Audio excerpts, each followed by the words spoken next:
നമസ്കാരം. സംസ്ഥാനത്ത് അതിശക്തമായ മഴ തുടരുന്ന സാഹചര്യത്തിൽ സംസ്ഥാനത്തെ 4 ജില്ലകളിലെ വിദ്യാഭ്യാസ സ്ഥാപനങ്ങൾക്ക് ജില്ലാ കളക്ടർമാർ അവധി പ്രഖ്യാപിച്ചിരുന്നു.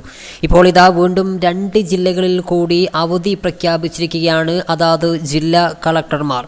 നമുക്കറിയാം, നേരത്തെ വയനാട്, പത്തനംതിട്ട, ഇടുക്കി ജില്ലകളിൽ പൂർണ്ണമായിട്ടും മുഴുവൻ വിദ്യാഭ്യാസ സ്ഥാപനങ്ങൾക്കും അവധി പ്രഖ്യാപിച്ചിരുന്നു.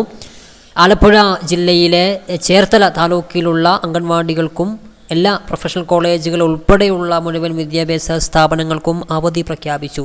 ഇതിൻ്റെ പിന്നാലെയാണ് ഇപ്പോൾ എറണാകുളം, കോട്ടയം ജില്ലകളിൽ കൂടി അവധി പ്രഖ്യാപിച്ചിരിക്കുന്നത്. കോട്ടയം ജില്ലയിലെയും എറണാകുളം ജില്ലയിലെയും മുഴുവൻ വിദ്യാഭ്യാസ സ്ഥാപനങ്ങൾക്കും ജില്ലാ കളക്ടർമാർ ഇപ്പോൾ അവധി പ്രഖ്യാപിച്ചിരിക്കുകയാണ്. ജനങ്ങൾ ജാഗ്രത പാലിക്കണമെന്നുള്ള നിർദ്ദേശം കൂടി ഇപ്പോൾ പുറത്തു വന്നിട്ടുണ്ട്. ഷെയർ ചെയ്ത് കൊടുക്കുക. പുതുപുത്തൻ വീഡിയോകൾക്കായിട്ട് ചാനൽ ഒന്ന് സബ്സ്ക്രൈബ് ചെയ്തു വെക്കുക.